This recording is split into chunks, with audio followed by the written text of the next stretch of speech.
In the ring we stand tall, words of blades that never fall, debated warriors brave. Every thought we give and save.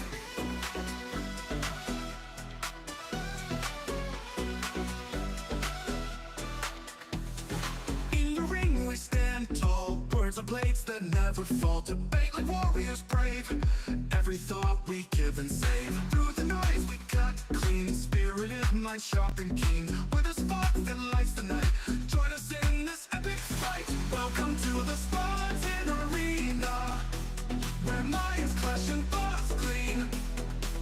In the heat of every word, truth and insight will be heard. Buckle up and take your stance. In this arena, there's no chance to escape the fight by law. Dive in deep and search for more. From heartfelt talks to fierce debates, we explore what fate creates. Side by side we seek the light. In the dark our minds ignite. Welcome talks to fierce debates, we explore what fate creates. Side by side we seek the light. In the dark our minds ignite. Welcome to the Spartan Arena, where minds clash and thoughts clean. In the heat of every word, truth and insight will be heard.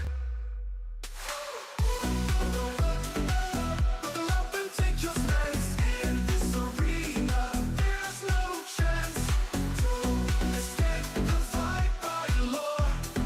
Dive in deep and search for more.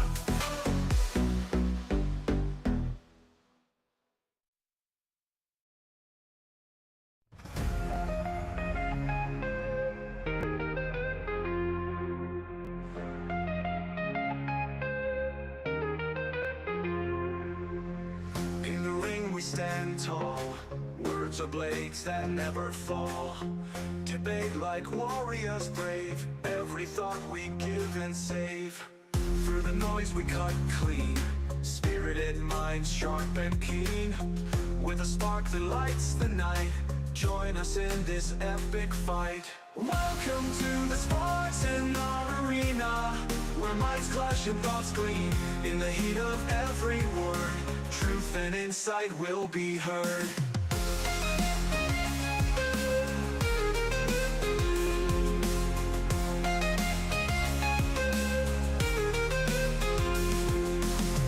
Buckle up and take your stance. In this arena there's no chance to escape the vibrant lore.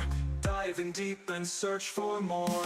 From heartfelt talks to fierce debates, we explore what fate creates. Side by side we seek the light. In the dark our minds ignite. Welcome to the Spartan Arena, where minds clash and thoughts gleam.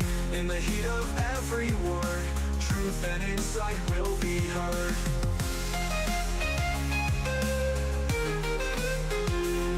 Be heard. Will be heard. Will be heard. Will be heard.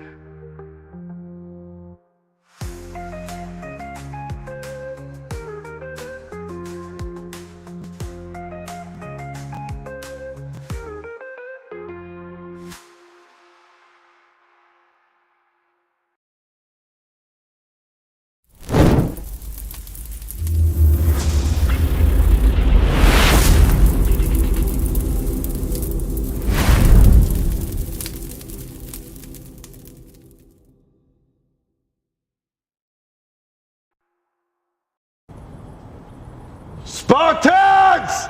What is your profession?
Ladies and gentlemen, welcome back to Spartan HU Network.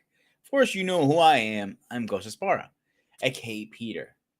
This is Operation. Oh, wrong show. This is Spartan Show. I'm having a brain fart. The Spartan Arena. My bad, guys. But I can't do this by myself. I have to bring the most annoying, most grumpiest little thing you ever seen in your life. Of course, I'm talking about baby Groot. Bear paw. Give it up, man. Just give it up. Bear paw. David, give it up. Is bear paw. Just give it up. You're never gonna be called Bear Paul. You're never gonna call it I'm little. I'm sorry. Other people call me bear paw except you. I'm never Other calling you. people understand. African, there's no Groot in Africans. So I'm telling you right now, when I make your shirt, I already put your name on it, calling yourself. Don't worry, Hang on, I'll get my recustomer with have bear paw with a black hang on. Let me African finish. bear, Let me all finish. black, with red scar on its face. Okay, can I finish? Can I Go finish? ahead. When is he gonna say? Is he gonna say Black David, aka Little Groot, aka Sperm Groot? Trust me, I'll get it recustomized. It's easy. This is New York City. Yeah, but you're not gonna have time for Comic Con. Be walking around with that damn thing. It's June, right? I'll kill the day of. Remember Don't worry, I will get mine ready before that time. that. So, David, you go to the gym once in a while, right? Whenever I can. All right. What is one thing we always see in the gym? We see weight, we see dumbbell, we see machines, and we see certain group of female who dress somewhat inappropriate just for the sake of distraction, which is common. It's been going on for more than a decade right now. Okay. Let me hear your feedback Feedback from on someone that. who could be a former gym rat. Normally, when I go to gym, the gym is like my sanctuary, my place to where I can unleash, release, and burn out what the huge amount of negative energy I've built up over time. Mm-hmm. Would allow me to convert that negative energy to positive energy. I mean, I can use it for my workout, get my workout on, get my burn on, do whatever I can. Now, when you're in that zone and you're working out, certain females who are not really there for that are there for see who or how many necks they can break. They're gonna wear certain gym outfit. Perfect example. You call it leotard, you call it legging, you call it spandex, whatever you want to call it. Certain brands make it hard for anyone to see through. Other brands make it too obvious. Mm-hmm. So imagine you on the bench for perfect example. You're doing your bench. Before you can get up, homegirl is right in front of you, bending over. She's showcasing her cake and who knows what else she wants to showcase. Which is a distraction, so to speak. Now everybody saying, "Oh, Chuchu wear short." Short for what? I remember back in the day when we used to wear short or to wear sweatpants or to wear appropriate attire to the gym. These days it's more toward to this is New York City. I can wear what I want to wear.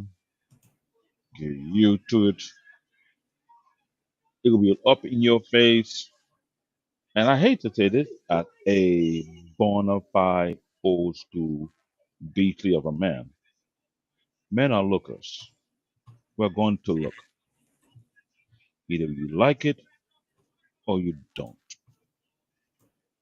I don't think you can go to any other society in this world today and wear such outfit and think that no man not going to look at you. If you think that way, then you must have ADHD. All right. Hang on your thought. Hang on before you move on. Before you finish up, I'm gonna get this guy in here.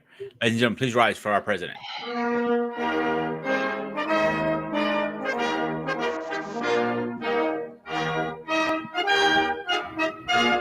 Mr. President, welcome. And how are you doing tonight? I'm doing okay, gentlemen. What's going on? All You right. notice he got the ring at his background. You know what he got himself into. Fight. All right. Before Paul has his 2 cents, because I know Paul has a lot to say on this one. Finish your saying, David, before we move on to Paul. So knowing that they wear these type of outfit on purpose for more than a decade now, and I thought they would way they can cover it up before they'll wear the leggings or the spandex or whatever you want to call it, and they wear some kind of big shirt over top just to cover certain area. Okay, that'll be appropriate. That's fine. They switch up to where they wear that first and wear some other. I don't know. It's a one piece on purpose. I don't know what they mean behind it. Like some people do it a little bit too much with their get up just to go to the gym. Then some have the one that the actual sports spandex, whereby they have the fitting for the pocket for their phone, whatever, which is Feedback. different. On that. I don't know if Lululemon, whatever you want to call it.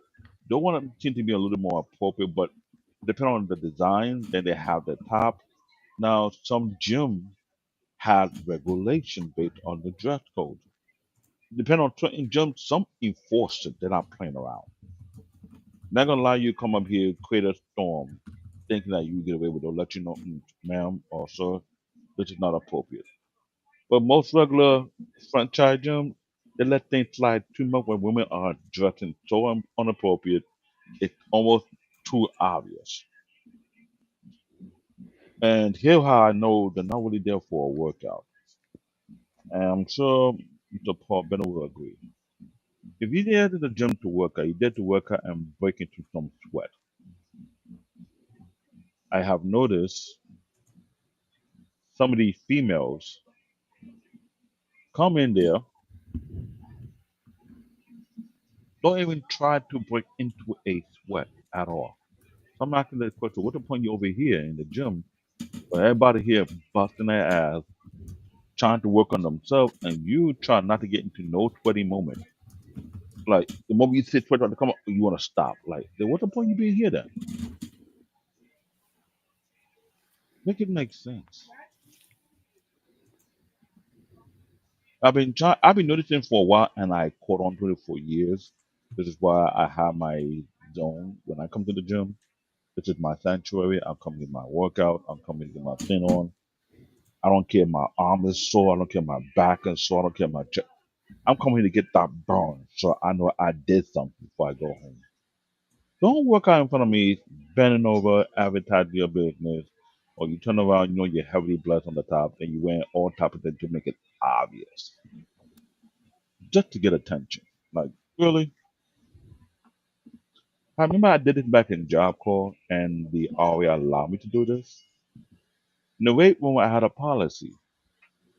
If you're not here to work out, I'm going to kick you out. And I had a bad reputation of kicking And a you bunch of. get in more trouble for that, David. You know. No, I didn't. I got as my witness. I did not get in trouble for that. Mhm. I kicked out a lot of women out of the weight room. Reason why? You will not know that there was an incident that took place. I was working out in my zone. Tell me why you have a bunch of girls dressed as if they're going to the nightclub will sit down and ask some of the guys to bounce their chest. All right. All right. Before we get too far into that, we'll get to that in a second. Let's get Paul in here. I want his opinion on what he thinks about this. All right. What specific question are you asking? So I just want your open thoughts about dress code for women, how they dress at a gym. I know you are a very focused person, but you're a man. You know your eyes wander sometimes. I know you have only eyes to your wife. I know that. I'm not saying that, but you might say like you might look at a woman like, "What's her clothes? What's going on with that picture?" You know what I'm saying? Yeah, I know you've been to the gym, and there's some women in there like, uh, I see more skin and less clothes. What's up with here? hmm Well, it's not new. I mean, I No, I didn't say that. honestly, I don't understand what the buzz is. I think, in actuality, if that's going to be so much of a distraction, I mean, one, it was almost a pleasure back, certainly in my dating days. it was a pleasure to go to the gym and see women wearing form-fitting or revealing clothing. So that was part of the thrill of going to the gym. But for those who are taking offense to it, I don't see what the buzz is. I mean, if you're there really about getting your workout in and about the goals you're trying to achieve or whatnot, then who cares what the woman's wearing? Obviously, I'm not saying that you should be able to wear anything you want. I certainly believe that there should be certain policies, when it comes to attire. But again, sometimes I think it gets ridiculous. There was a in fact, I was trying to send you the link for it, but there was actually a woman who was kicked out of Planet Fitness Really? for wearing a midriff. I mean, it wasn't like it was overly done. Whatever. I'm trying to find a picture now so I can see in the link for it. But I mean, I think people almost take it too far, and I don't know if that's coming from just someone being um, self-conscious about their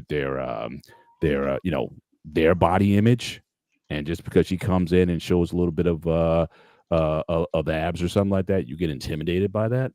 So I think some of these gym policies, almost take it too far. Just like with Planet Fitness, some of them take it too far. Where again, the no grunt zone. Look, if you're working Not out with just a joke. serious weights, if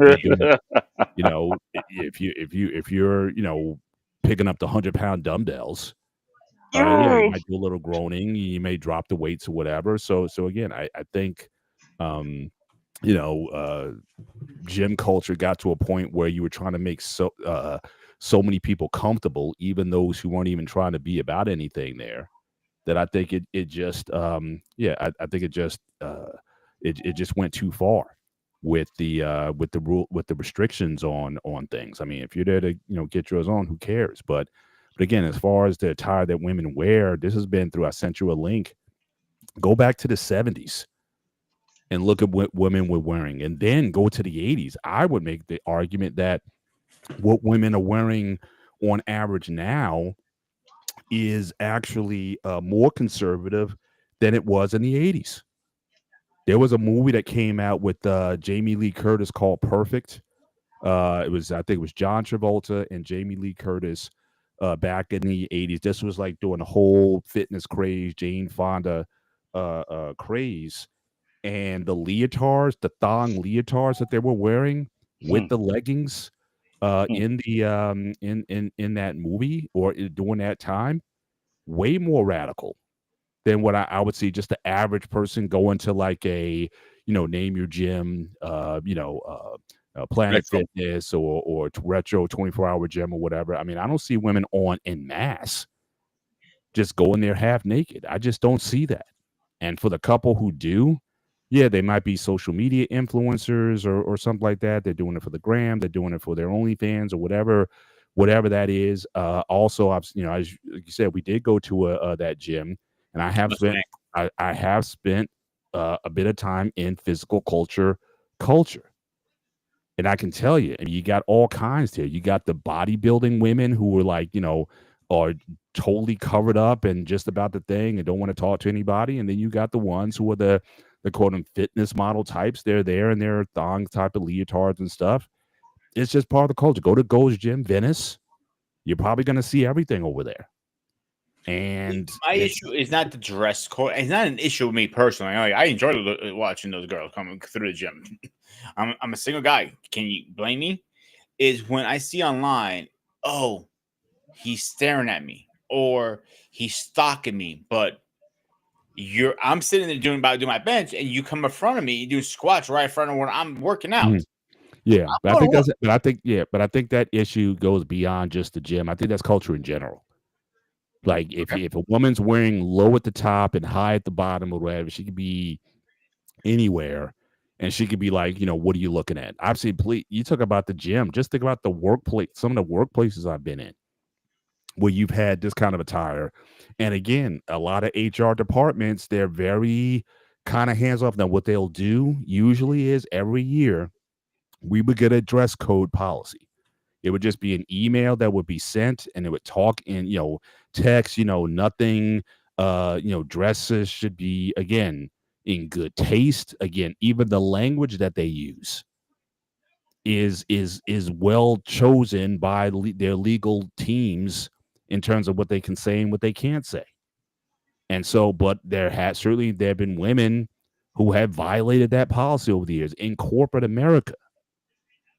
And yet, you know, companies are reticent to, you know, kind of come in. Now, again, if it gets out of hand or something, yeah, the last thing a manager, male or female, wants to do is to call that employee into the office and be like, hey, you know, we're getting complaints about your dress code and whatnot, and you know, can you do something about it? I mean, that's led to some lawsuits. I mean, it's the last conversation that people want to have with an employee in terms of their dress code. Now, at least with women anyway. Now, men, look, if I went in there with a dress on or something, if I wore shorts to work, or if I wore like a tracksuit to work, then I think more times than not, you know, you're gonna get a talking to. I mean, I worked in some pretty casual places when it comes to dress code, but things like tracksuits are generally not accepted. Why, I don't know.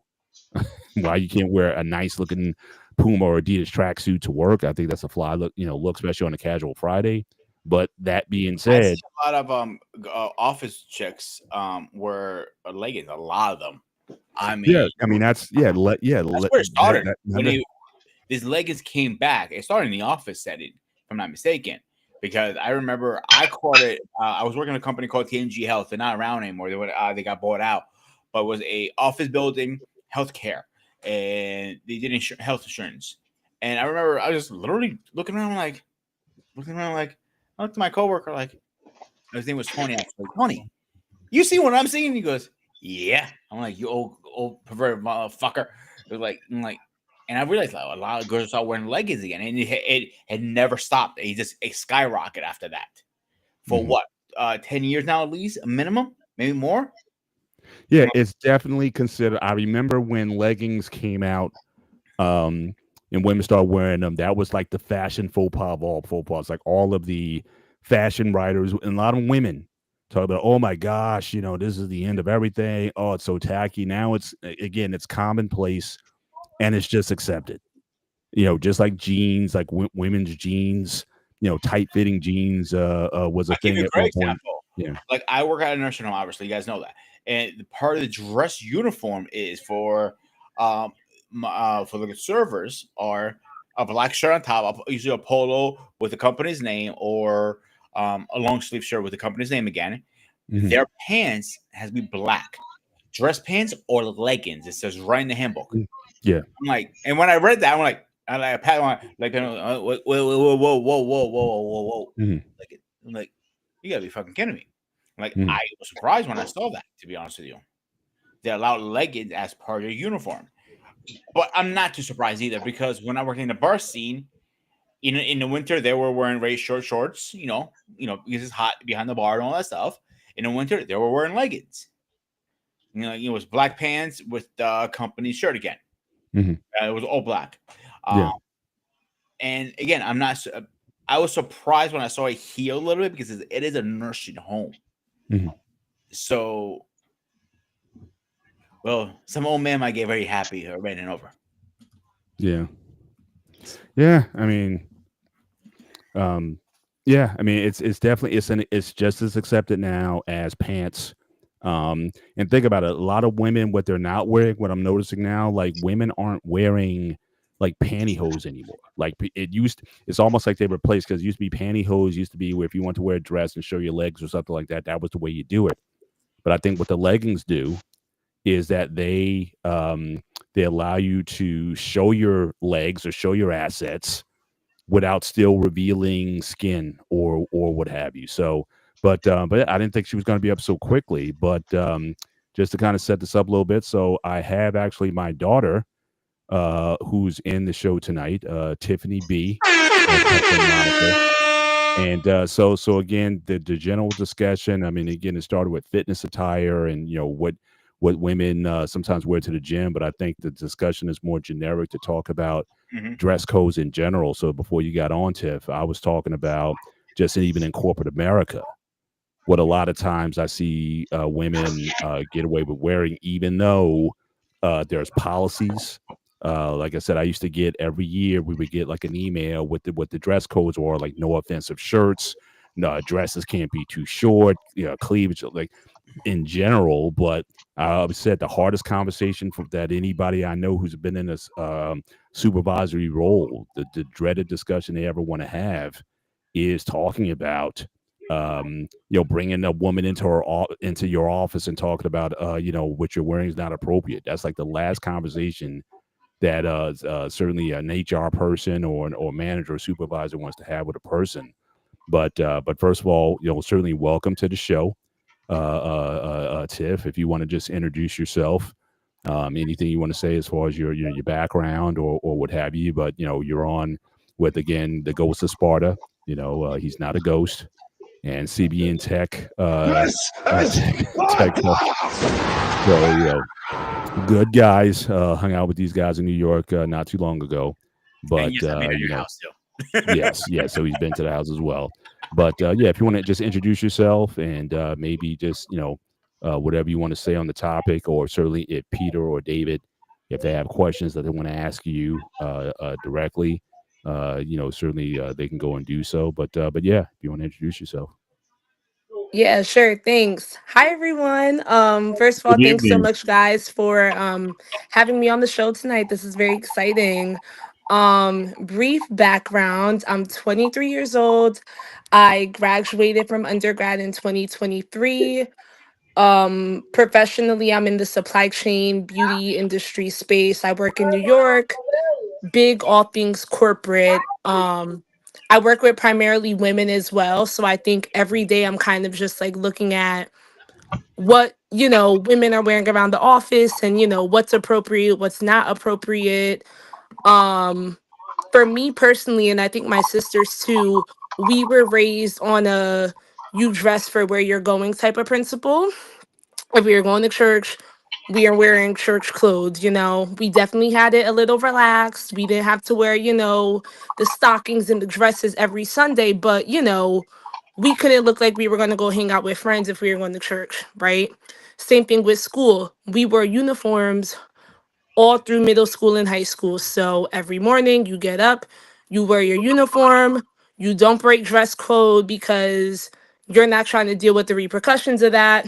It is what it is. We sucked it up. We wore our, play clothes on the weekend. So I think since young, it's always been you dress for where you're going. And even at work now, being in New York, things are definitely more relaxed as far as dress code. I think the demographic of women that I work with also are, I guess your average shopper, your slender woman, kind of tall, um, you know, not too many curves, not too many extra things going on. This woman could wear just about anything. So women in my office are wearing shorts and blazers and V-cut tops and um just like extra frills and patterns, and definitely it's like a come as you are environment. But for me, being raised how I was, it's definitely kind of like I'm definitely looking sideways at a lot of the women in my office. A lot of the things they wear in the office, I wouldn't even want to be seen like at home wearing. Like low cut tops in the office with a blazer. We could maybe do a square neck if we want to show something. I feel like there's ways that um a lot of the girls can, do things better. But also I just think it's how people were brought up. A lot of people now wear what they want to wear what they want to wear under clothes that they're supposed to, have on, and they kind of just move freely. So um yeah, I feel like it's subjective. Oh, definitely, though. I think main principle, you should be dressing for, where you're at. Same thing with gym attire, too, which I think Dad was mentioning a little earlier when we were speaking offline about, like, dress codes for gyms. Like, I think there's proper attire for that also. And, regardless of who's watching, and that's like a whole nother topic. But, we should be dressing for where we're at, and I think if women are doing that and that alone, no further questions. Let me ask So you a question because you mentioned working in Manhattan in the women industry. I Yeah. have worked with two companies, which are N Inc. and the Athalata company. We mentioned dress code. It sounded like that was N Inc. when I was working at the tech, and they were coming in short tank top. Some were coming with see-through blouse showing their bra. And I asked a particular tech, what is the dress code here again? They mentioned women can come out they are how they feel like, and I'm questioning them, like I'm looking in the face.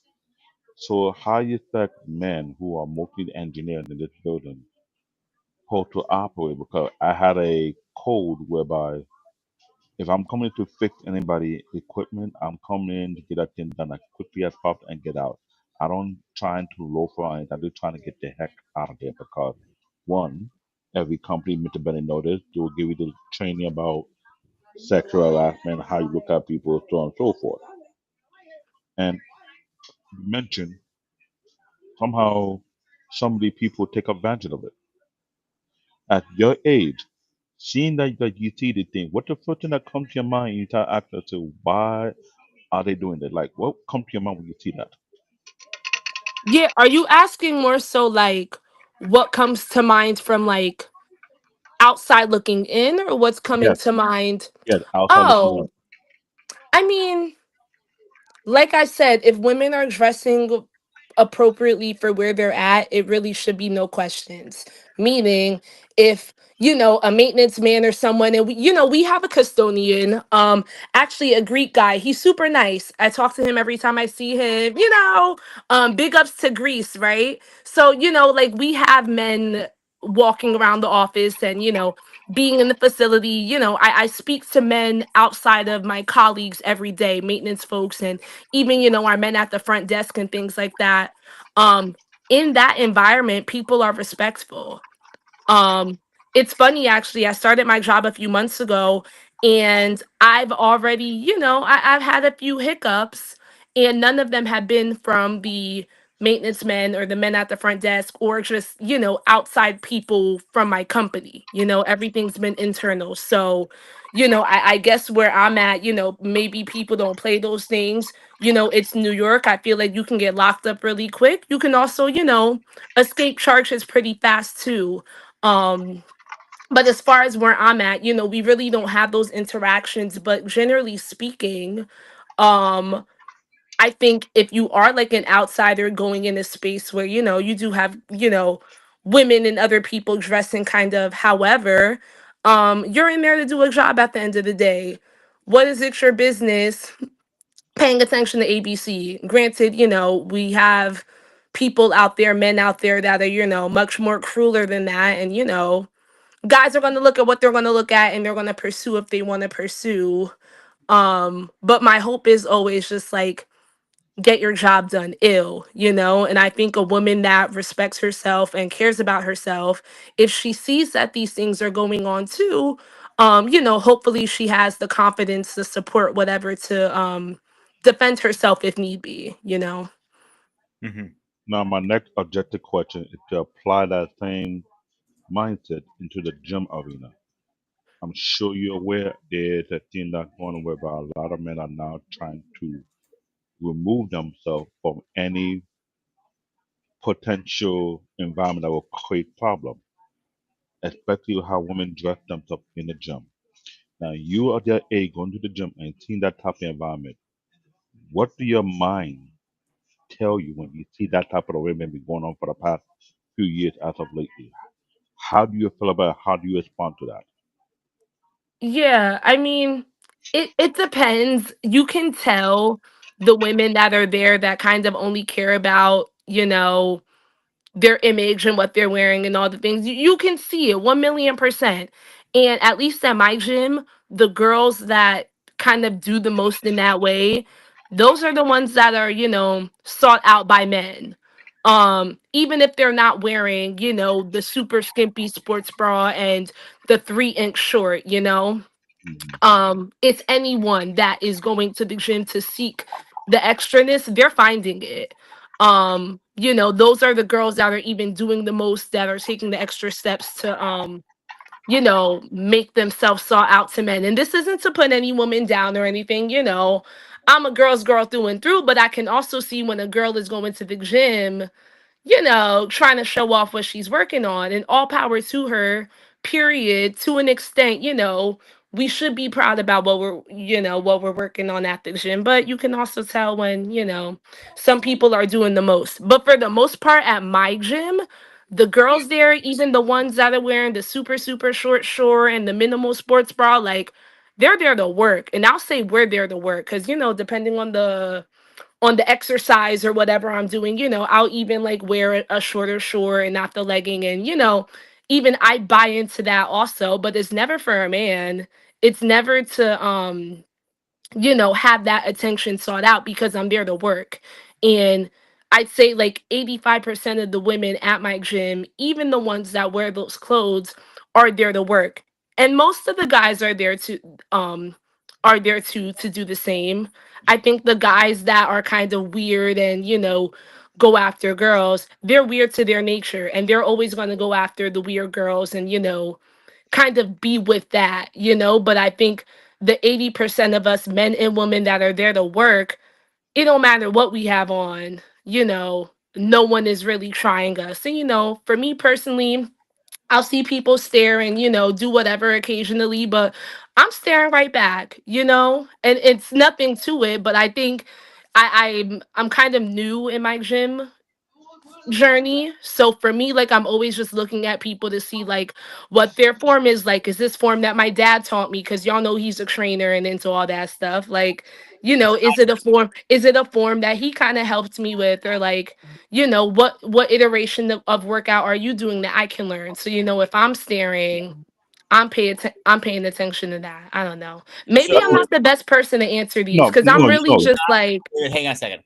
Like, believe it or not, like I actually learned most of my forms by watching people over the years. right, As a karate teacher, and I mean, like, oh, that's a good roundhouse. Oh, I like how you spin his heel a little to the left.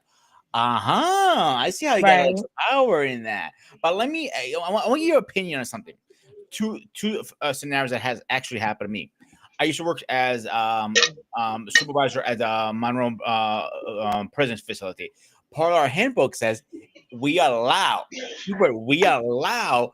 officers to hook up with each other. Literally, it says that. And I'm looking, I'm like, there has to be something wrong with this picture. If you were going to that job, what would you go through your mind as a woman? Like, it's okay to hook up with my fellow CO. What the hell? That's what I said to myself personally. I don't know. That's strange. I mean, I agree. I guess I think a woman can do whatever she wants with her body. So if a woman is down for that, at least she has the clause written in there, so Mhm. no one in the office can come at her. And same thing for the men, but also that opens up like so Can much that opens up so much more stuff, yeah, that opens up work sanctions and and that goes to my etc. next statement was I worked at another place that the director, the lady who ran the building, when she went through the building, she was like dressed a little bit erotic. Let me put it this way. And I'm looking at it like she's supposed to be leading as an example. If our president is not reading, no offense, Paul, and no, is not having leading by example, and you're walking around with like the mini skirts, low cut to the point your chest is hanging out. I'm like, we're all looking at him like, we're like, who wants to go after first as men? We're thinking about it, but nobody did anything. Obviously, nobody had the balls to do it. But almost every guy I talked to was like, yeah, I would definitely would try something one night if I was outside of work. Like, but how do you, as a woman, you see your boss dressed a certain way as an example, and that's okay, but you're not okay to do that. That's what I never understood. Yeah. I mean, hmm. That's a rough one, I isn't it? don't know. I don't know. I mean, I haven't like worked in office in these types of dynamics much, so I feel like I don't really have much to say. For me though, it's always just a shame like how men are. Like, dang, she might be wearing what she's wearing, but like, aren't you supposed to be doing your job? Aren't your eyes supposed to be at your computer? If she's not even in your vicinity, what are you doing breaking your neck trying to like be a part of something? And I feel like agree with you. I agree. guys do that often sometimes, which also you can't fault them either. I get the biology and all the whatever, like men are gonna do what they're gonna do, but a woman to some extent shouldn't have to be put through that, you know? Mhm. I personally, I'm going to speak for myself. Like, I'm not going to go out of my way to chase a woman if she's dressed a certain way on my job. I'm too busy cooking.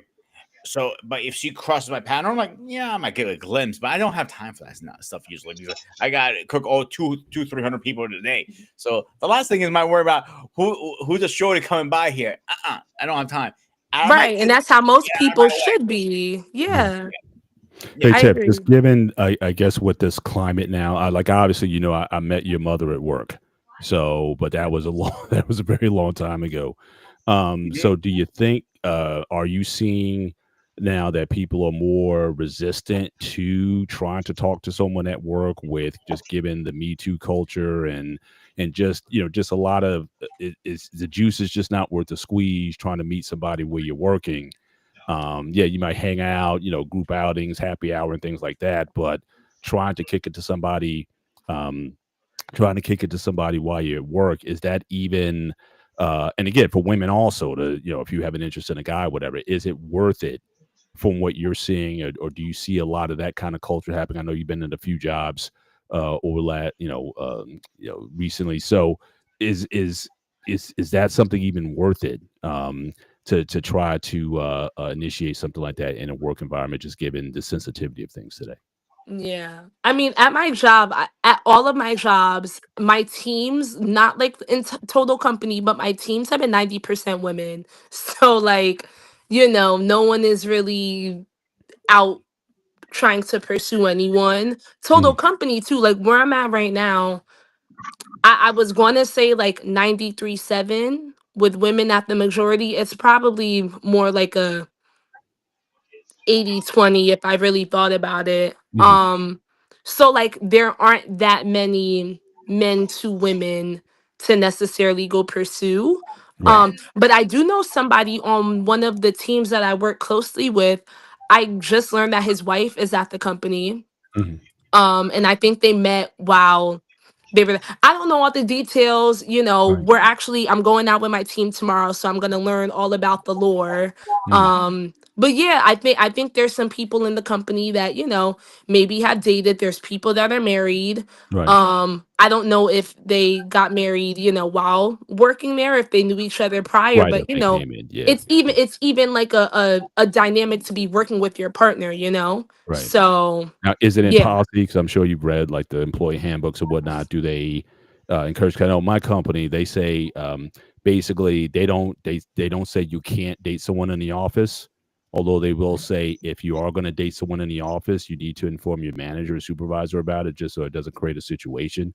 But is there anything from what you've seen in your corporate policy about do they discourage dating someone in the office You or? you should have told me to read the handbook before I got here. I 'Cause thought you I'm would have like, read. I thought you how would have read how the am I handbook supposed to on the remember first day of that? the job. How dare Look, you? I was I thought you would so have read it I then. was look, I was so excited to start my new job.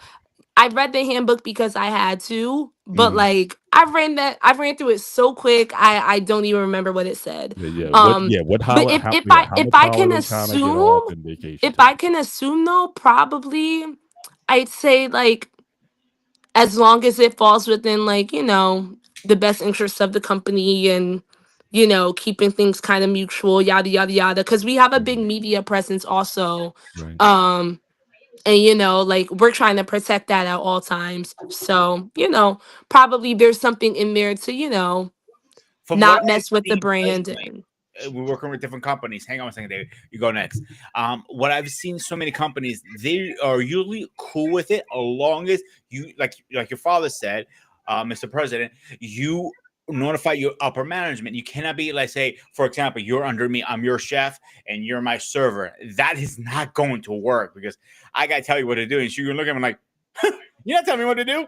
I'm like, you're my boyfriend. I'm like, not here. And like, you have to break that even. When I dated ex girlfriends of mine at work, it's never a good situation. It's never a good situation. We're being in the same department. If you're in a different department, that is more okay. If that makes sense. right. Yeah. So one question, and you got the next one. I want to ask you is, I'm just curious what your opinion on this. I see women all the time coming in with makeup out of yin yang, like Highlander, blush, everything, and about to hit the gym. I don't personally understand that. I think it's mostly retarded. I just want your opinion on it. Why do women do that? And what's your do you do your makeup before you go to the gym, for example? That's mad funny because I've been in a rut going to the gym recently, and I had to put on a little something yesterday in order to go. Granted though, I work from home. I've been rotting in the house since Sunday. Like the gym was the first time in 48 hours I was going outside. And for me, like I just felt like I had to do it up, and we were going to the store, and yeah, like God forbid I run into somebody that I know in town. For me, I like to present myself in a certain way. But that was like the one time I put on makeup for the gym. If I have makeup on already, like if I'm coming from work or something, they make products now to where your makeup could last for like 24 hours. Fun fact. Um, they got the setting sprays with all the chemicals and all the things, chemicals safe of course, but at this point you could wear your makeup for 48 hours if need be. God forbid you ever in this situation. There's products out there for things now, so I feel like women doing their makeup just for the gym, like you're wasting product, you're wasting money. But like if you already have it on, if you're coming from work, why waste more Or time at home trying to, take it off, get to the gym? You got to do what you got to do. yeah. But I feel like if you're putting it on for the gym, I hope it's not for the male gaze, and like hope you're doing it because you want to look cute, or because you're a fitness influencer and you got to take your pictures after, or doing it for something like that. I respect that.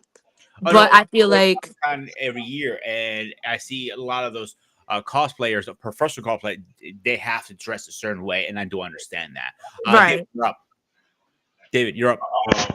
I'm glad she mentioned that because perfect example. Blink have a policy that allow fitness influencers to utilize their gym.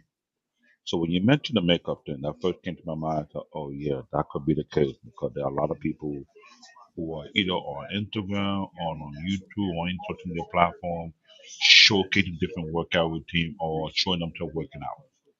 I think that is very appropriate to begin with. Hmm. But for a person who used to be a former gym rat, and I use the term gym rat as a person who just I look at the gym as a sanctuary whereby you go in there after a long day of work to unleash whatever negative energy or pressure on you. You just want to get everything out, get your burns so you can feel it all over your body. So when you go home, you feel lightheaded. That is my thing. And and I've been that way since my early 20s. My pet peeve, I would say, is the fact that what you mentioned, 80% of women are there to get their work, which is good. I appreciate that. Some may want to look and see if they got the right form, what I have done several times voluntarily, correct women on their workout where they're doing the dip with the machine.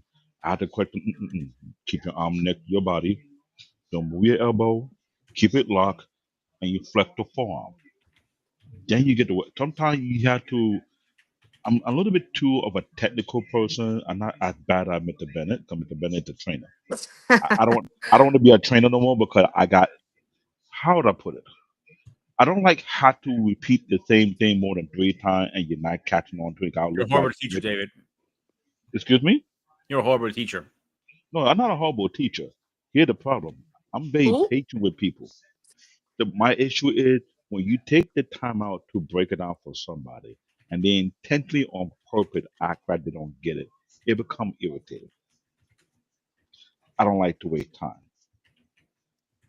So if I show you something, if I show you a routine, if I break it down the science behind it, really why you want to do it this way so you can get the burn you're looking for, and you repeat the same mistake on purpose to get on my nerve, I'll be like, okay, I'm walking away.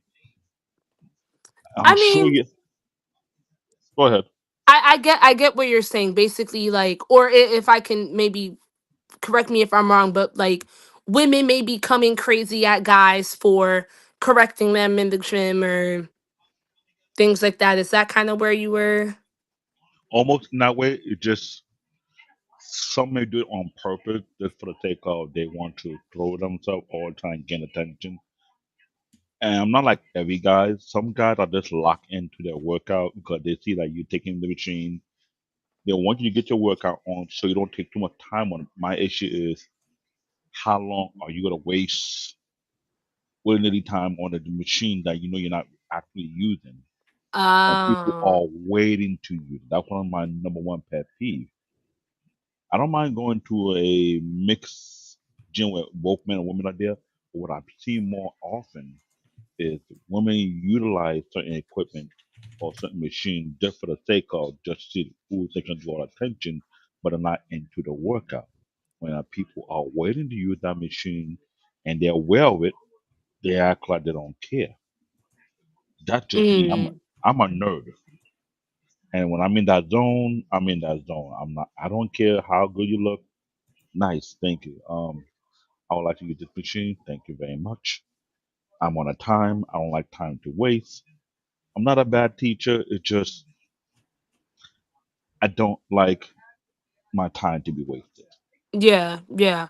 I mean, I'm going off of what I see is that I don't see that. Okay. Once again, my gym, 80% of us men and women, we come in there to work. Yep. Even if we don't know what we're doing, I mean, like I said, I'm fresh into my routine. Half the times I don't even know what I'm doing. I tried to do these pull-ups and I done messed up my back yesterday. I'm going through it. Like Uh, even I don't know what I'm doing sometimes. But at the end of the day, I'm there to work and like, yeah, I might be doing these sets horribly, but like I'm going to crank them out because that's what I'm supposed to do and I'm learning at the end of the day. And I feel like even at like a chain gym where you have people that usually don't care as much, your Planet Fitness, your Crunch, whatever. I can understand from like a gym rat's perspective the annoyance of like needing their machines and needing to get in and out, but also from the perspective of somebody that's new in the gym, which has been me multiple times. I've been started my gym routine on and off, probably going on like 10 years at this point. So, you know, from someone being fresh, you don't know how to use things unless you use things. So like sometimes gym rat, you might just see someone and it's like, oh man, they have no idea what they're doing. Like there's these videos on TikTok of this uncle. I call him an uncle because he's like this older black guy, and you can tell he just has no idea what he's doing in the gym. He's wearing like a waist trainer that typically women wear. It's not his size, and Jesus he's Christ. using the machines like all over the place, right? But he's kidding for content. But if you take it seriously, he might just be using the machines how he thinks they're supposed to be used. If no one's been in the gym to show him or tell him how it's done, how do you expect uncle to figure it out, and eventually he did do a video with a content creator and they put him on game, right? So he figured it out. I would take the same thing and apply it to people at the gym that kind of like look all over the place, but the women that are just there to sit there and take up equipment, shame on them because they're taking up equipment for me too, Yeah. and I'm there to work. Yeah. So And I think now I know for you, and I know you got to and go soon, but I know that. I totally agree with that, dude. That's why I give it that perspective because Oh, are we losing him? Yeah, he's freezing again. Yeah, David, you have a you're computer freezing problem up again. here. But I was just gonna say, again, I know she's got to leave soon. I was just gonna say that the gym you select is also important as well. I think that's part of the because I know you had looked at a few different gyms and whatnot until you decided on the right one. So again, sometimes it takes you a minute to see what the culture is like, and if you do see that, then it may not be the gym for you. And but certainly we live in an area where there's an abundance of different gyms within a 10-mile radius that you could get to. So sometimes it's about finding where you're comfortable, the vibe is good, and the equipment and just people who are serious about their training. I think you'll alleviate a lot of that versus, like I said, the Planet Fitness or whatever. I got another daughter; she works at the Planet Fitness And I actually. worked at Crunch, so I get Yeah, it. yeah. I So, worked at Crunch and I've been to all of the Crunch Planet, so I yeah, get it. absolutely, absolutely. No, I agree with you because when I used to go to Powerhouse, that's a really like it's a like a Gold Gym. Pretty much. Powerhouse is taking over Gold Gym pretty much at this point. And those people are the sweetest in there, they're the coolest in there, and they're no bullshit. And if you're struggling with something, somebody's gonna 9, 10 times they're gonna come up to you like, "Hey, do you need some help? Let me show you what is going on here," and they'll be more than happy to help you. Any member, you know what I'm saying? I'm not even talking about the trainers. I'm talking about the members. They're awesome. Yeah, So I'm glad you mentioned the gym culture because that is very essential because not every gym I built the same. And I'm glad Tiffany is giving the breakdown based on her perspective, which is very needed because there will be some gyms that you can tell the culture is not stable. Now, Mr. Bennett know this full well. Court fitness gym, there's no room for shenanigans.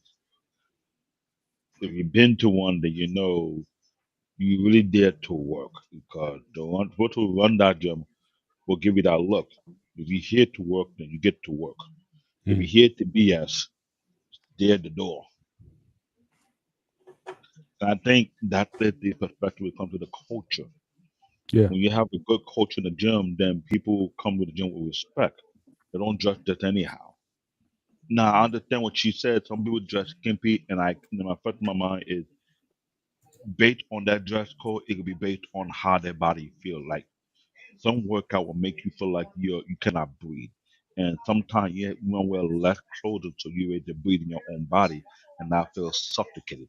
Which I fully understand and I fully comprehend, which is no different with mixed martial art.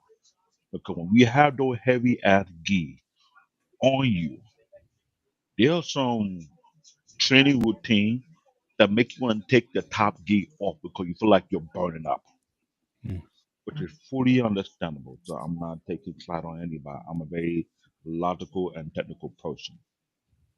This is why when I look at the topic, I try to stay within the confine of the topic because I want to get the understanding and the view perspective because some people might take it the wrong way, some people might take it the right way. And Tiffany has done an excellent job breaking it down from her own perspective concerning the gym culture as well as the work culture, which I highly appreciate it. Thank you. now, Now, I would say one thing as the host of the channel and the creator and all that stuff. Thank you for coming on. It was a pleasure and honor actually talking to you. I tell your father all the time, and if I'm lying, you call me out right now, Paul. I have said he done a great job with you girls. So it's a pleasure and finally an honor actually talking to you. Hopefully I get to meet you one day in person, and so we both can make fun of this guy down here. I'm not in it. Only thing I'm gonna say, only thing, convince your father to grow a beard. That's all I'm gonna tell you. That's it. We'll I'm see. not. Okay, we'll see. Look, my I'm not boyfriend has in a it. beard. We'll see if we could get him there. But once again, thank y'all so much for the opportunity. And definitely we will meet soon so we can convince him to grow a beard. And we'll get everybody in our lives that has a beard to join in on the fight. So I'm Only out. last thing I was gonna say to you is you're always welcome to come on any show, anything you want to come on. Just let us know. You're always welcome to come on here. You're family. Appreciate it. Thank y'all so much. all right, All right, y'all. Good night. all right. Love you. Talk to you You know. soon. Bye. Okay, bye. No, Um, that's a good conversation right there because she helped me to see things from a different perspective because I had to ask those detailed, objective questions because this is something that I have observed. It's not just only in Blink, you see it in Planet Fitness. Hmm. I'm here the stories and some people have gone to the Crunch Gym, other gym as well. It all fall down into the culture on that gym and who run that particular culture. Because me helping somebody, it's never been a problem to me. If I see you doing things the wrong way and I know you might get injured in doing it, I'm gonna stop you right there and there. And say, "Mm-mm, that's the wrong way of doing it. Let me show you the right way so you can avoid injury." Because Yeah, when you get in, me and Mr. Bennett know this very, very well. When it comes to working out with weight and machine, the right posture eliminate injuries. sure. The wrong posture increase the chance of not only getting injury, it can cost you a day out of your job without you even expecting it. So if I see something, I will correct it. Hmm. And I'll explain to you in detail like any teacher would tell you, why you don't want to do it that way, because either you fracture your joint, you put too much strain in your joint, you put too much strain on certain ligament on your muscle, and there's a backlash. For those who to be driven up into Bennett, he said it before, when he was in college, he was small before he got big. He understand it. There's a limitation your body can take. But when you do things the wrong way, Yeah, the kind of pain that you get is worse than a horse kicking you. So for I don't sure. mind teaching people, do it this way, watch how you do it. The simple things, set up. Yeah. I don't like doing this. I don't understand that. For years I used to do it, and I realized when told me not to put my hand behind my neck when you're doing sit up because you're shortening your neck. You want to activate a muscle in your ab, your hand put it in front of your chest, and you focus on that. I always taught my students when I did it, I always have them up here like they're gonna fight. So one, it keeps your hands up until you're not doing anything pulling or anything like that. It's a new theory that I know, a newish theory I say about not putting your behind your neck. And if people have a habit of doing this still, I do it just because I just feels relaxing. But I tell people if you have to do it, just put them behind your ears, and then it's, oh, I can do that. But let's play this video really fast, and we'll get back into the conversation. How's that sound, guys? No Mhm. problem. A girl posted a viral reel of herself working out in a modest outfit at the gym, and almost all the comments from men were positive. But all the women in the comments made fun of her. Here's what her outfit looked like.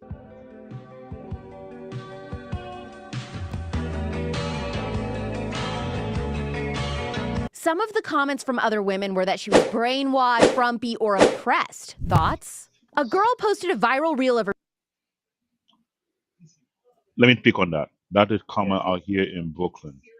Most of the ones who dress that way are coming from the Jewish community. They're Mhm. the ethic on how they're supposed to conduct and dress themselves. So they have the flowy skirt and they have the short underneath or whatever they have underneath to do their workout. Nobody complain about it in the gym. We understand why they do what they do, and they respect them. Some of them, when they saw me working on the machine, they ask me question, how do I do the dip? I showed them. Elbow close to your body. Don't move it. Don't move it forward. Try your best to keep your elbow locked to your body. All you're moving is your forearm and your wrist. And you, if you're doing the hard one, the without the rope, you keep the forearm. You're using the rope, you pull. And I tell you where you go target. I point out where to go target the muscle you'll be working on. I never had a problem with no type of group of women because when they dress that way, I had high respect for them because they know why. They're from a particular environment whereby it may say a lot. So that should never be a problem. But when you mention a lot of women are attacking them, the question is what dynamic are they coming from? What group are they coming from? Because there are people who are out there to shame people who don't dress provocative, who don't quote unquote show their curve, who don't represent, aka the sisterhood. And I find that weird. I really do. There's nothing wrong with it. But that dress code is not only flexible, but it's good for them on multiple reasons. From the technical aspect, if you're lifting weight, do deadlift, it doesn't get in your way. You can do any kind of workout with it without being feeling like you're exposing yourself. And it's breathable. There's no problem. Why they're complaining, I can never comprehend it. I'm a nerd. I'm gonna look at it, it's something's wrong with them. Not just me. Mm-hmm. Well, Yeah, I agree. I certainly think the fact that she's getting clowned for that. Now, again, you've had instances where women have worn more provocative clothing where they get shamed as well. So I just think again, people are so into their into everyone else's business. I think at the end of the day, it's like, thank you. why are you in?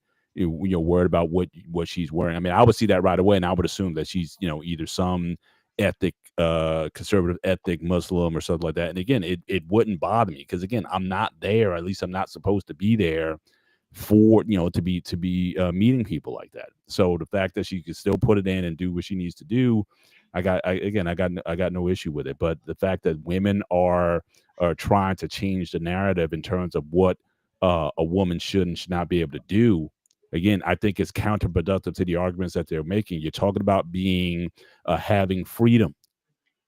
Well, again, freedom includes the freedom not to take off your clothes, or not to get a bunch of tattoos, or not be part of the whole culture.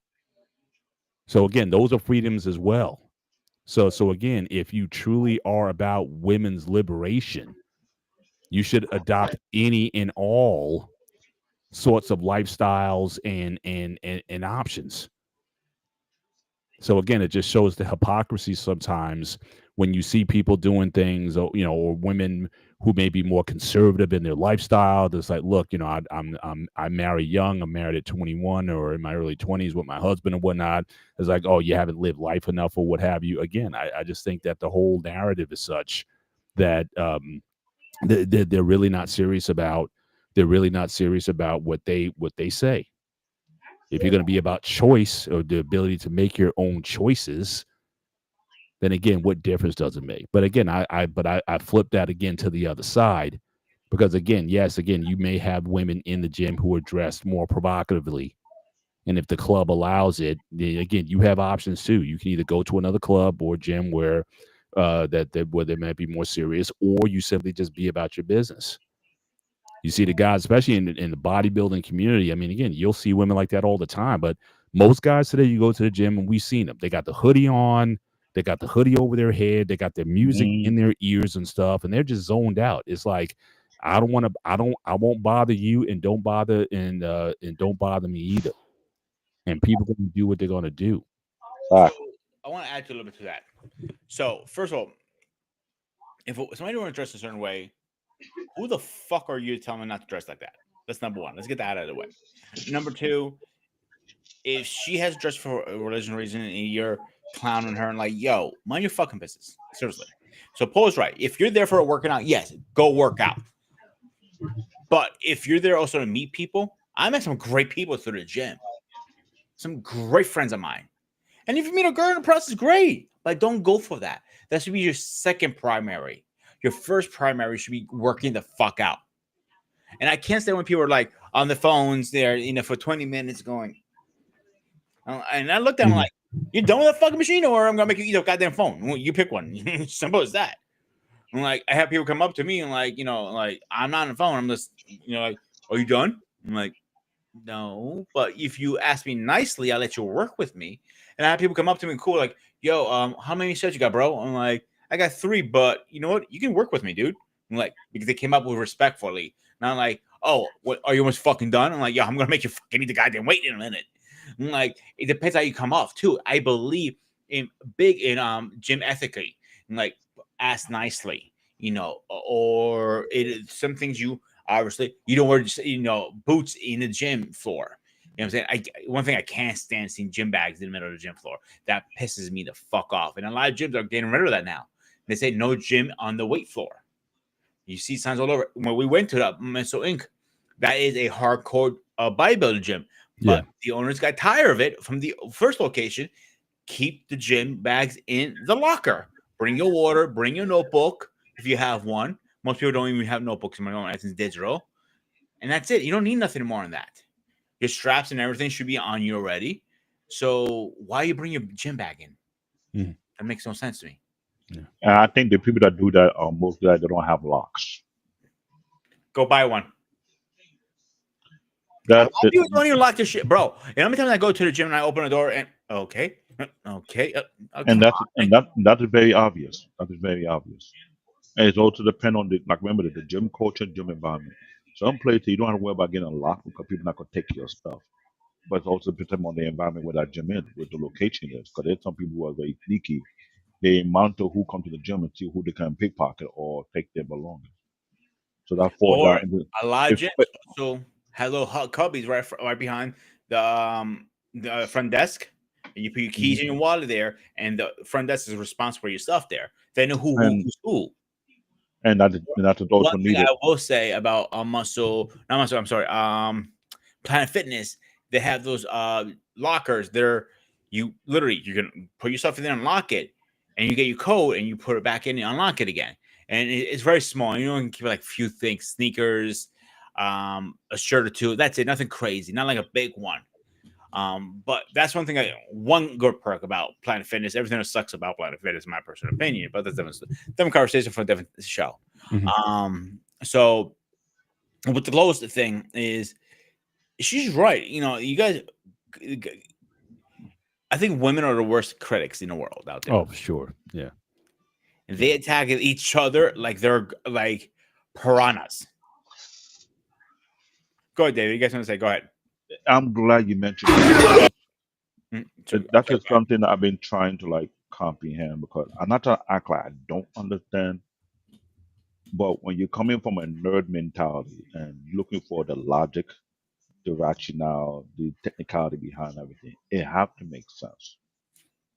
That is why I said certain brand make proper gym attire for women due to breathability, flexibility, and able to do any kind of workout without feeling being restrained, which I fully understand and I comprehend that. That's not a problem. The men are talking about these people who are zoned in, bodybuilder or people in strength training, they have a unique uniform, hoodies, big headphones. Now the small one, the big one, they want to be zoned out. They do not want And to be yeah, and bothered. and the look is such they're telling you, leave me alone. It's like, I That's mean, you wear a sign around the neck, leave me the blank alone. They just want and to get their groove on. and that is a want me to say it that for you, Paul? Because you won't say it. Want me to say it for you? Yeah, you like Leave me the Luther the fuck alone. angry. He's and Luther the angry translator. So that's your I role. know, and that is what it is. And some of them, I'm cool with them because when they see me and say, "Hey, how you been?" I'll let them know what's going on. So sometimes they drag me to their workout, which I'll be like, "Ugh, "Okay, let's get it going. Let's get over it. We got to do this." I will look at them and, "Why did I join them?" I said, "Well, whatever." I get into the workout routine. I get the burn. I match with. Sometimes I match with them. Sometimes I don't. I win some. I lose some. But I like that type of community because they're all about the business. They're not here to play around. They're here to get that workout. Sometimes there'll be days I'm already in my zone already. And my zone is a little bit barbaric than their own zone. And they see that look on my face. Like, this brother is getting it in. So when we see each other, we either get the nod, do this, you get the fist bump, you get our respect, we keep it moving. And that's the gym culture of those who are about the business. That's why I'm glad when Tiffany broke it down to the gym that she go to, it showcased that gym culture that you go to have a very unique gym culture. Everybody about the business, about 80% of them. No one here to play game because whoever established that gym established the culture they want in that particular gym. But you better know this: when you go to a core fitness gym, a core fitness gym is not like regular gym. Hmm. It's not like a muscle gym. Right. Well, you Core also got to understand too. Like I said, um, there's a huge difference between again a private gym Mhm. versus a corporate chain. And so It again, does. with corporate chains, it's a different business model. It's not about the hardcore. Even with Gold's Gym, like Gold's Gyms back go all the way back to those days back in Venice, Venice Vintage. Beach, and those guys with Arnold in the 70s and 80s. Again, it was a very different when the guy Joe Gold sold Gold's Gym, the whole model changed. And then they started opening up like daycare centers for working moms and have your kids there and stuff. I mean, it's a different it's a different demographic. It's a different audience. But for those, like I said, if you're gonna a CrossFit guy, he's pretty much he's very much about setting the culture because that's very important to CrossFit. Unlike And any other training system, the culture matters. You not, used to have a lot of women's gyms, women's only gyms, Living Well hmm Lady, and I think Bally's maybe had a line of hmm gyms that was specifically for women because they were trying to appeal to a particular demographic of people. Now you don't see too many of those women's only gyms anymore, which I'm kind of surprised about. I would think that I in haven't seen anyone in years. I thought right they in the 80s it was like the rage, but I'm sort of surprised again, just 80s given what and women are 90s. saying. I don't like when men gawking at me in the gym, and I don't like this and I don't like that. You would think there would be somebody who would create a chain of women's only gyms They did. so that they could, that's not a concern unless the woman is not heterosexual. You would think that would be something that would be growing now, but I haven't heard of anybody striking out of. But I think Living Well Lady was like the last one. There was one in Edison, in New Jersey, for many years, and they ultimately closed down. So again, you may have like some studios. I know you and certain things are for women only, like Pilates. It's like 95% of people take Pilates as women. I don't see too many men doing Pilates, for example. Um, You know what has so been popping out a lot for gyms, and it's more for both sexes, men and women. There's personal training studios. yeah, They've been popping out right and left like candies now. yeah, And like Yep. you can literally open a small personal studio under a couple thousand. You don't need a lot of equipment. You just enough to do what you need to do to train somebody, But the and thing is, it works. And you can charge the top dollar. Like some trainer, like one over here. I'm sorry, with David, like right. one training studio up here. He's ridiculous. His prices. I'll be honest with you. He's ridiculous for a 10 packet. He's asking $1,000 up, and $1,000 per session, almost 10 grand. mhm. Like ridiculous. And the other one down the street from me is only like $75, and like Yeah. you get Well, more out of that's marketing. That's a certain client base. In fact, I've talked to trainers about that. Some guys, you have to charge that. It depends on the clientele you're going. Like David, if you're like a Wall Street guy or someone who's really into that kind of space, with them, their time is their most important asset. And for them, they have to be able in their own minds justify, why am I going to take an hour off to go and do this unless there's a price tag onto it? So for certain people, it's about a perceived value, that when they see someone who's charging $1,000, that they're getting something for their money. Them, it's all about. It's the same thing with the cars they drive. I mean, again, a high end $150,000 Mercedes SEL or whatever that much more than a top and other car? I mean, there's safety standards that apply to all cars now. But for some people, they don't think that they don't feel the value unless they spend the money. It happens in the training and in the training industry also. Same guy could charge $50, another guy charges $500 a session. And you know, certain guys, even if it's the same thing, they will not do it because in their minds they cannot justify, I'm taking an hour away for $50 when I can in that same hour make $5,000. So if I'm going to take this time off, I have to, in my mind, it's a different thought process. Mhm. I have to pay $1,000 because that's the only thing that'll motivate me to go. Because I've seen a lot of people buy cheaper packages. You said $1,000 a session. I've seen people who will buy like a $500 worth of session, like a year's worth of training, but because it was so cheap, they didn't go. Because again, it's like it doesn't hurt.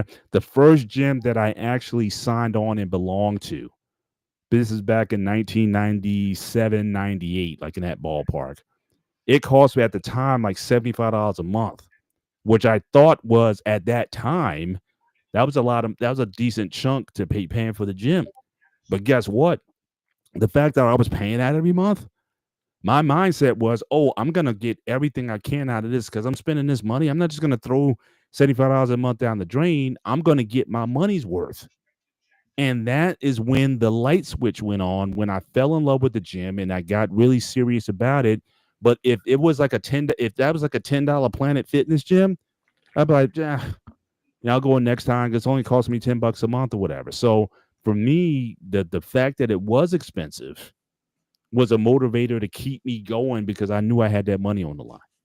I Now agree with you. let So me say what? this: Go in ahead, the David. You city, go in first. the I go city, next. in the city, there used to be a lot of the women focused gym throughout the 80s and the 90s. Since the 2000, it be a slowly decline. So the thing, it was wellness. There was some other name brand, two or three of them, and lately in Brooklyn, you don't see them much anymore. Manhattan, you see a little of them. They disappear in Queen. It's the Pilates gym that end up swapping out the women focus gym. Pilates was more so to the women demographic than that to the men demographic. They were the one that grew more because the women gym it was more issue about the equipment they have there doesn't match the equipment that you see in regular gym. That's what the issue be in play. That's one aspect of it. Second aspect of it, the quality of the equipment. Now you have a lot of franchise. You have Blink, you have Planet Fitness. There was a third one called Retro Fitness. They do have one nearby where I live. That no Yeah, there's longer one exists. literally down. I'm David down the street. I can walk there pretty much if I wanted to. The one I personally like, another corporation is actually people don't know this, but I know one of the owner franchisers.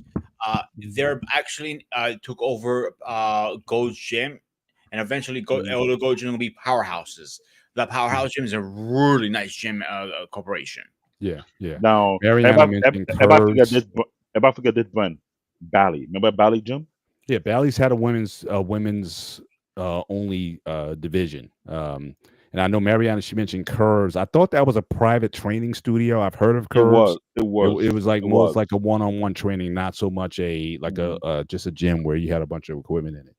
Bally disappeared and ended up becoming 24-hour fitness. That what took over I Bally. remember about it. The one I didn't like, and I they were really pushy about giving me signing up that day. I'm like, I'm not signing up. Is LA Fitness, and they were really Mm. pushing down my throat. I want a lady, back off, and it was closer to my job. It was about 40 minutes from here. And she actually traveled to and at the gym. Like she goes, "Man, I seen you around." Blah, blah, blah. We start talking. She goes, "Come on, Pete, you want to join today?" I'm like, no, I got two more other gyms I want to check out." He goes, "Yeah, you mean you do?" I'm like, "No, I don't." I'm like, back And off. that one is not in Brooklyn. If it were to be in Brooklyn, that'd be toward to the borderline of Brooklyn and Queens. That they have one in the Bronx. The only gym to me that I would prefer going to, but hard to get to due to location, is the UFC gym. The UFC gym is not a regular gym. That's a whole complete different ball game. I'm sure if you've been to a UFC gym, you see a start different from every other gym. When I mean completely different, the workout routine they have you train your whole entire body. Which I prefer to have that type of workout because the type of MMA cardio workout that will put you through. After an hour or two of it, by the time you go home, you feel like your whole body got hit by a bus. You're working on every single strength of muscle in your entire body. They have you pounding on dummy. They have you do all type of routine. They even have the what do they call it, TKO kickboxing gym. Yeah. That becoming a more popular thing now. But when I mentioned Platinum Core Fitness, I remember Core Fitness have a not only a culture, it's a uniform, like what you're supposed to wear. Because on Core Fitness, the type of workout you're going to be doing, there's a required type of footwear you're supposed to have because they want to make sure you protect your ankle. You're gonna be doing all type of core fitness workout. They don't want you to pop your ankle any kind of way. I've been noticing that for a while now, but they advertise footwear in case you don't have this for. They have the license to sell it there. That became the thing. They have the outfit because core fitness. I don't think you just wear any type of gym or attire to go there because you be doing. If you see the core fitness on competition, see what they wear. It's almost uniform to everybody. Mhm. Because the unique type of workout you're putting yourself to, you need to be as One comfortable thing as I would possible. say about the CrossFit I do enjoy, and I really I still want to try it. I really do. They have a military and family base. That's one thing I do enjoy about them. It's all motivation and family. If you don't call your phone, hey, your phone be blowing up. So I will give them that. But anyway, man, my brain just froze. Paul, go ahead. You wanted me to show Yes, this? I just wanted to. So, we talked about just the attire. Again, it's changed, and again, mind you, this is a more conservative time than today. So in the 70s, you started to see the skin tight leggings and the bodysuits and whatnot that came out then. That was like Jane Fonda. Then you had all those home videos, Buns of Steel, and all those kind of workouts that they were that they were using in that time. So again, this isn't new. I mean, this would be provocative today. This is again, women are wearing this to work today. But I'm just saying, but this was like the attire from then. So if you keep scrolling down, where it really took off was like I said, the 80s. Like that was the 80s. Mhm. Now I don't know any women who are wearing this to the gym now, unless you're like really like almost like an OnlyFans type of content creator. But this was the 80s when they were wearing this. So when I hear, oh well, what are women wearing to the gym today? I'm like, this has always been around. I mean, so But they wear uh, it with the leggings but in again, between. you're not leaving too much to the imagination with those kind of outfits, or even if there was the full leggings, you had like the thong top. So again, the butt cheeks were certainly very well accentuated in Are that we eating? time. So yeah, so I mean, so keep scrolling, but again, I think it's gotten more overall. I mean, yeah, you got some influencers out there.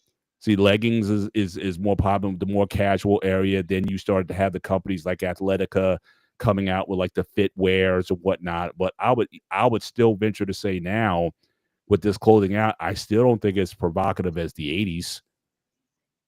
I mean, anything you're seeing here, yeah, it's kind of casual, and um, whatnot. I know apparel companies that make this kind of stuff. None of this stuff I think they're making is like X rated. But No, back then, No, yeah, I'm not saying that. Even in the 80s, I don't think it was X-rated even back then. no, Like, go back to the one. Go back to the 80s one. Nah, that's pretty provocative. Scroll back probably up. yeah, but not yeah, X-rated, Paul. No, that is pretty. That's pretty hard for a gym setting. yes. Even if you had like the separate gym class where they were doing like the aerobics in the gym studio or whatever, how many guys would have their faces glued pinned against the glass wall looking in at all the girls, especially when they're doing their bent over stretches and things of that nature, or their kegel kegels up 1 2 3 4. So again, that would have been a situation certainly back then, with guys seeing that. I don't think you see that today. So again, with the exception No, of maybe a couple influencers here or there that are trying to again make their OnlyFans or IG or TikTok photos or whatever. I don't think it's the norm. But again, you as the gym owner or the manager, whatever, I think you have to set the sort of culture that you want, and you may lose some people.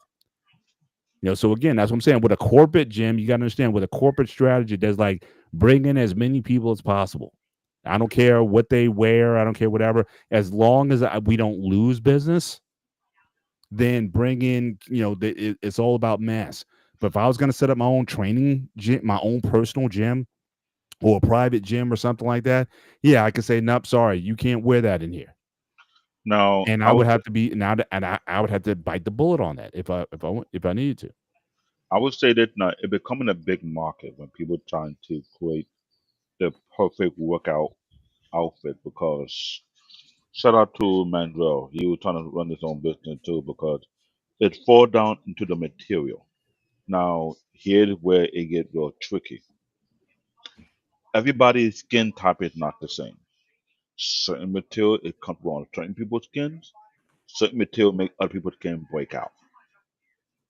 And we realize the type of workout routine we are doing these days is not like it back in the days in the 80s or the 90s.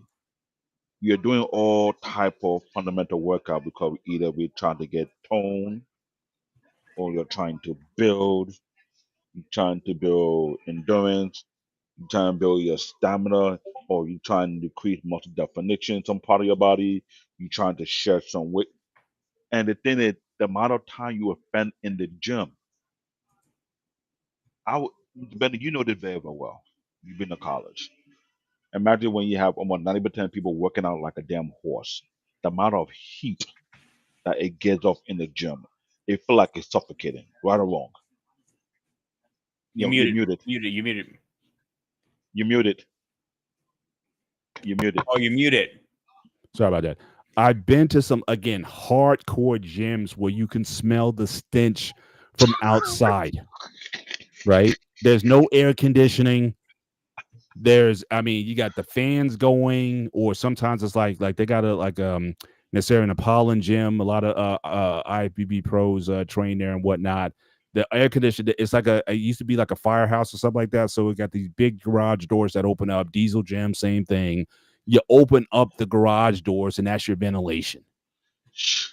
So again, but some people again they want that environment. And if they And want that kind of environment, then they're gonna go for that. I mean, it's like and there's and, certain. and I get that because this is where the material come into play because over the year we see the change of the gym outfit. Now it got to a point whereby it had to be aerodynamic, it had to be breathable, it had to allow you to let the sweat come out of your clothes so it don't come back in because you and I both know this. When you're in that zone do something to you whereby unless you are satisfied, you're not stopping. Mhm. And imagine being in that type of environment where everybody in that same zone, the level of heat, the level of you said it would be the stench. Yeah. And again, a And, lot of people want is if you're a bodybuilder getting ready for a competition, whew, you're not only going to wear one hoodie, you're going to be wearing multiple. You're going to be wearing layers. You want to sweat as much as possible. When you take that stuff off, you can wring it out because of all the sweat. Why? Because you're cutting for a show. or the way Also, the, don't forget now they the have way, this, there's suits now you wear, sauna it's gonna, suits. So that Sauna was, suits. Yeah. yeah. that, Yeah. that, So that made it even worse. right, but I mean, if you got to get cut, you got to burn fat, you got to take the water out in order to get the cuts and the lines and the definition. So yeah, it's a like I said, bodybuilding. As far as I'm not talking about not just the training, but the process of preparing for a competition. I was never a bodybuilder, but certainly what those guys go through, the dieting and getting ready for a show is worse than the training itself. Yeah, you can train hard, bench 500 pounds or whatever, but imagine you're dehydrated, you're getting up in the morning doing fasted cardio, you're eating, chicken, boiled chicken and broccoli leading up to the show, and that's the only thing you're eating. I mean, these guys are miserable and near half death by the time they get on stage. I'm not exaggerating that. These He, guys are he's not lying. sub 5% body fat, getting on stage, having to hold those muscle poses without locking up, cramping up, dehydrated. So again, you're in a very sickly position, and you're only going to hold that conditioning for maybe a few hours for the show, and then you got to start all over again, if you're going to do another show later on. So again, but I know people who live for that. Like, they don't want the fancy corporate gyms, they don't want the spinning machines, they don't want the TVs, they don't want the music. That's another thing, the music that they play in these gyms, they don't want. That's why they got their own headphones and everything on. They want their own music. They don't, they want a like Arnold used to say, it's like train like a church. You got to keep it quiet like a church. That's for them. For them, it is a spiritual experience as much as it is a physical one. Now, the one that training for a football section, the football workout, I have been with those type of folk and help them. Sometimes we spot them. It's like they're training for a war. I'm gonna be One thing real I with will say, you. David, is nothing compares. If you're a hardcore instructor like my sensei was, you're wearing a 12 to 15 ounce gi. Then it was the middle of the summer, 90 degree, no AC. He turns the heat on to max, all the way to 90. He I goes, get that. I get wait, that wait, part. wait, wait. I'm not done yet. I'm not done. I'm not done, done, done, done, done, done. He goes, I'll be back. He comes back 2 hours later, and you're doing calisthenics the whole time. You don't stop because he's watching from his office in AC, and he's like, huh? Oh, it smells in here. He goes, okay, warm up is done. Let's get into the class. After 2 hours, that's a 2 hour warm up. That is normal. But the Oh, thing I I'm know friend, for us it is, but for average Joe, we're looking at it, he's probably listening to this video, listening to us right now. And go, you guys are insane. yeah, but when I'm referring to football, American football workout is not normal. To let them know what I'm talking about. You have these guys who are either linebacker or quarterback. 315. How many reps they got to do for each round? 20 reps or so. And you got to spot them. You know, like the bench press 315 and trying to do 20 reps each?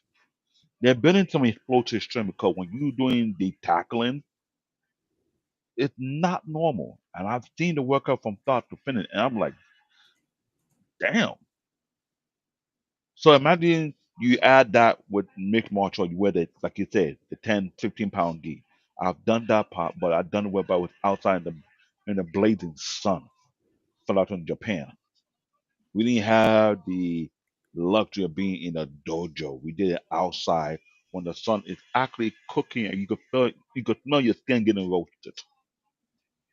And you barefooted on a shiny, you know what bad to doing training on a shiny concrete ground that you look like you see a reflection and the sun is bouncing off it, cooking your feet. You notice like when you're jogging around that area, you smell your bunions roasting, bare feet, Smell your no butt. sneakers, no sneakers, mind you, no socks. We're doing it bare feet, like you doing Okinawa, Japan. You're doing squat, you doing you have a joke. You buy a white gi now. In 3 months' time, that white gi turned to chocolate brown. That's too much sweat that went through that gi. No matter Dude, how don't much, forget, no matter how much, no matter how much you bleach the gi, it's not coming out. back in the day when you got your black belt, you didn't get a black belt back in the ancient time. You got a white belt, and it turned into a black belt over years. Mm. That's why it's voodoo. I'm serious. Is worst thing you can do is drop your belt on the ground and like it's like Uh, stepping on uh, the cross. yeah, that's every art in karate. So believe when I say that the training we did back in my country in Africa, it was brutal. Hot sun, there's no cloud. The sun is cooking you, blazing you. You're standing over there doing squat. By the time you are done, by the time you put your feet in cold, you can hear the sizzle coming off. That would mean your skin was being cooked, the body being cooked. Do that for a while. After 3 months, your white gear is turning almost brown. That's from all the sweat. No matter how much bleach you put in the bucket to wash it out, it doesn't come out that easy. You gotta buy another gear afterward. That was excruciating. I would have preferred to stay inside a dojo and train instead of being out in the blazing sun. You know, I got darker than this. They'll call me Shadow. That's cute. That's how very funny. Turn off the light, you don't see me. Only see my eye until you think that's a demon. That is not cute. I was being a smart ass, David. I know you think you was being smarter, but that what I feel like doing karate training in the more traditional sense you can think of. No roof, blazing sun, all clouds. So imagine you the military. I can now understand how people train the military when you have you working on the hot sun. They gasping like when they're gonna be over. So I have to have respect for people. So the routine, even though I've been noticing there's some women come up from the military don't like wearing gym attire. They like to wear their cargo pants and feel that heat. And I'm like, They're you used to broke. it. That's what it is. I know you broken. They broken to it. That's what I'm saying. The gym attire matter these days, depending on if you can breathe in it. Now, like with the benefit, the bodybuilder, they wear a hoodie. I get the hoodie part to make you sweat. But after a while, I cannot stay under the hoodie.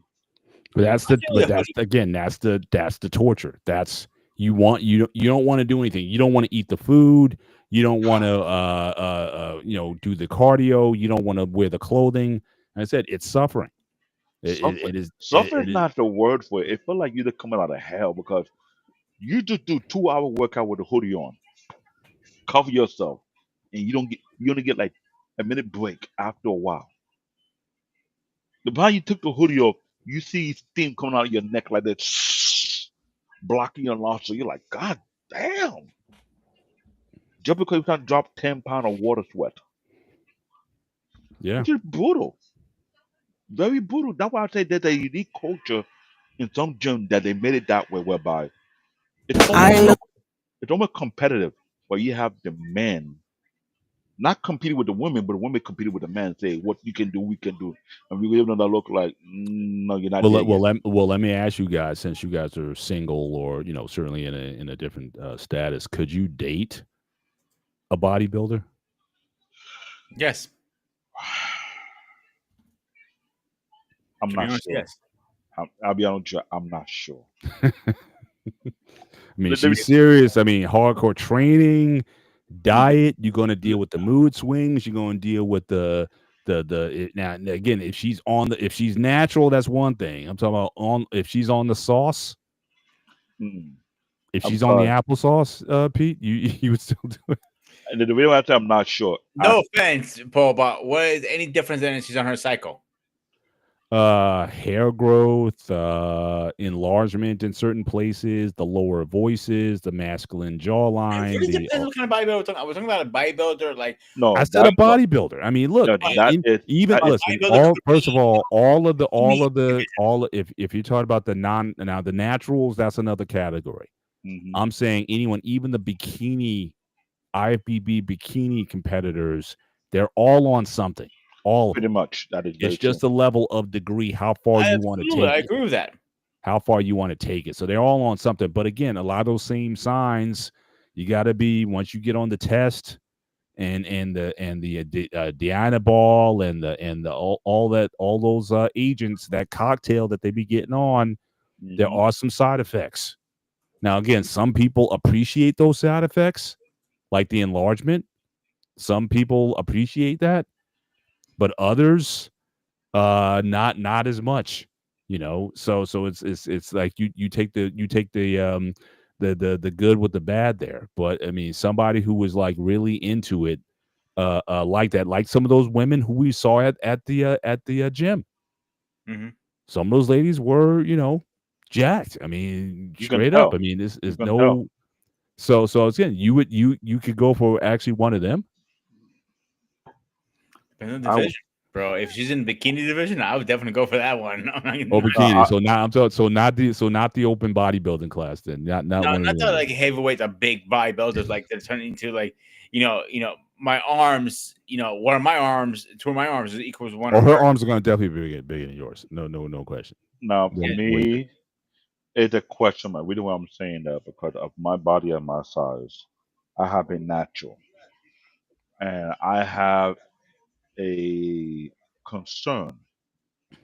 You and I both admit to Bennett, though in the bodybuilding realm, sometimes they may have that they're doing a test their strength against somebody. And I don't like it if you want to test your strength against me and you feel some kind of way that you're not able to overcome me. I don't feel comfortable about it because when I've been doing my natural throughout my early 20s, I was pushing against football players who were 2 or 3 times my size to test my strength level. And I was holding them back pretty well. And you know this very well. Women bodybuilders who are on that substance, it based on the variation degree of how far deep they're in. Some might get to a place they want to test you. And I have a decorum when it comes to women in that category. I'm not trying to disrespect you. I don't want you to disrespect me. But if I sense that you're about to go across the line, then it will become a problem.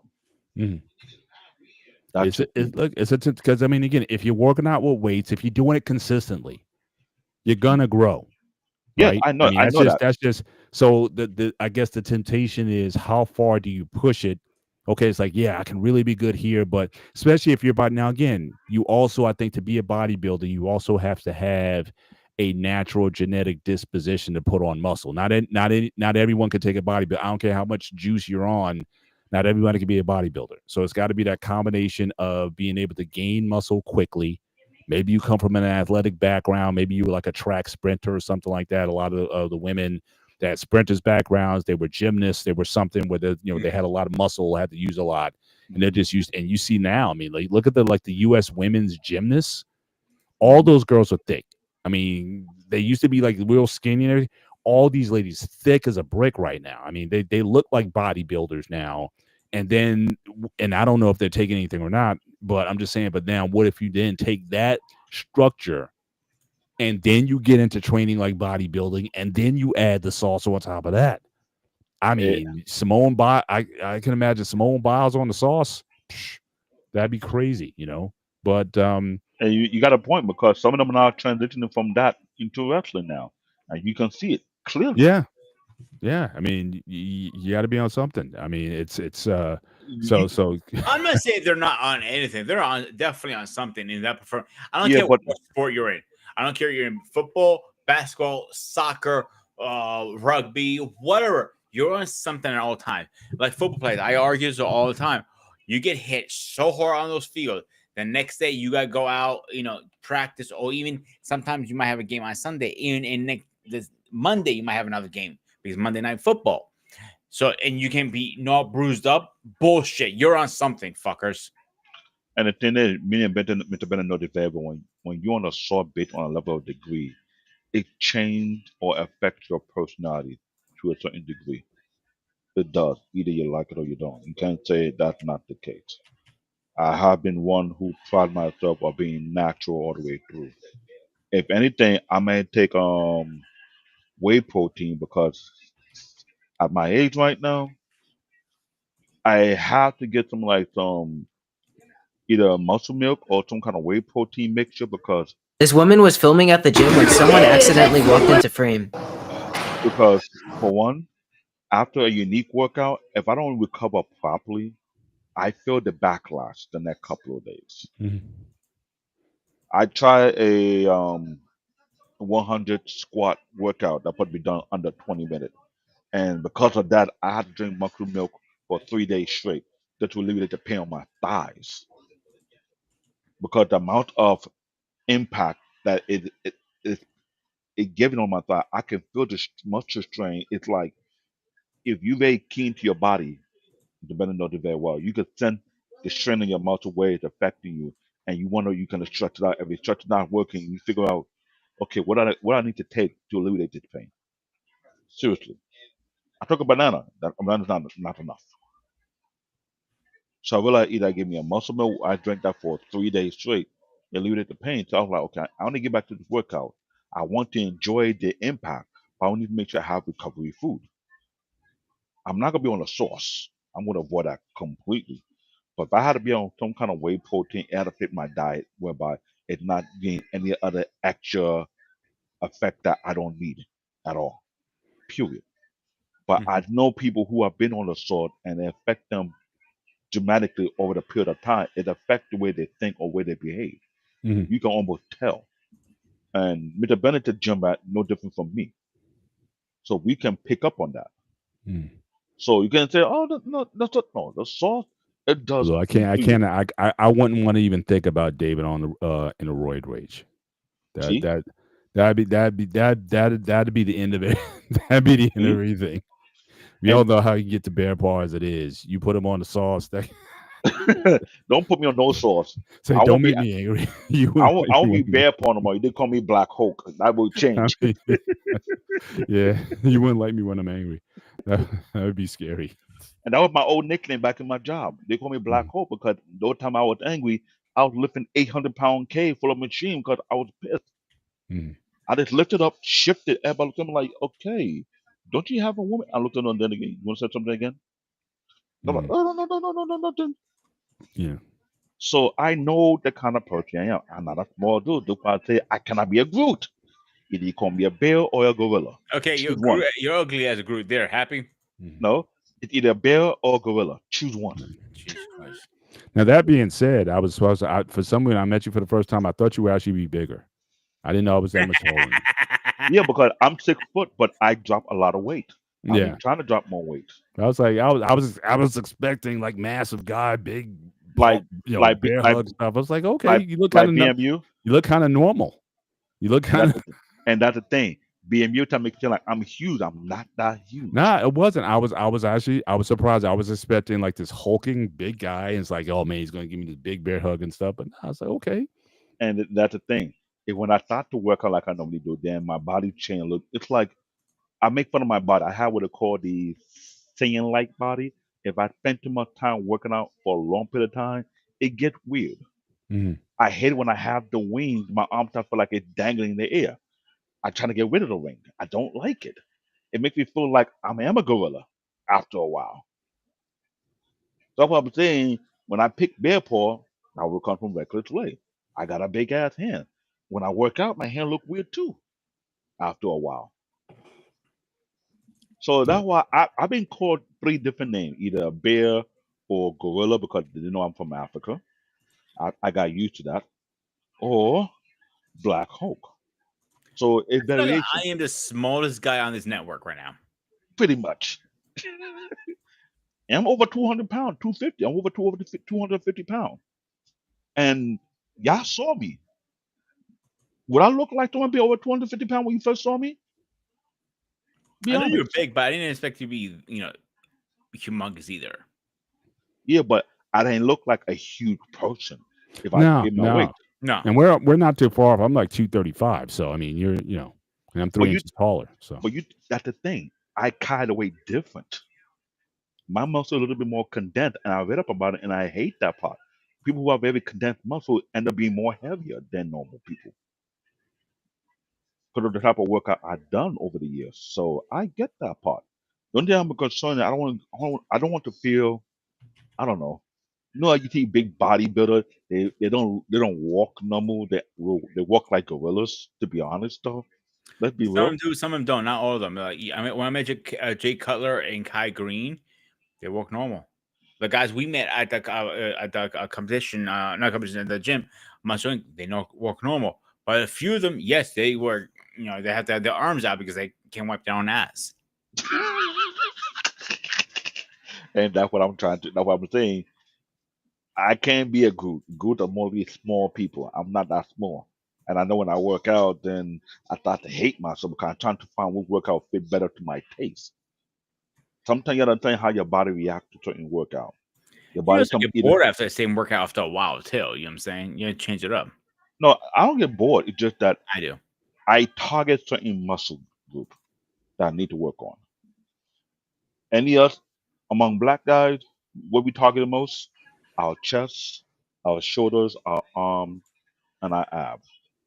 Your upper body, pretty much. Yeah, sometimes our leg, but it's mostly the upper body for a lot of reasons. I'm more precise because I want to condense and make it harder to where I'm not prone to injuries. So the workout I will implement is to make sure that in any scenario, injury doesn't incur. And that's not a lot of people's mindset. Some people want to, yeah, I want to flex. I don't care about flex. I just want to make sure I'm injury prone. I don't have to get injured no more. Any type of sport I do, I don't feel no pain. I don't get no injury. I recover quickly. I build a lot of endurance over time. That's the concept I have in my mind because I learned it from being in Africa. It's always survival mode, 24/7, 7 days a week, regardless what age group you're in.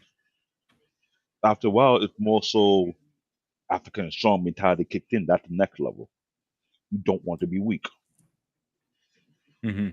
Because in some cases, depending on what classism you're in, you're used to carrying heavy items. I remember there's a video that show about it. They're having a struggle to carry four cement bag, and they huge muscle and they're struggling. Then the guy who's leaning at them lift with ease. I'm that kind of person who like to lift with ease compared to who with big muscle can barely lift anything.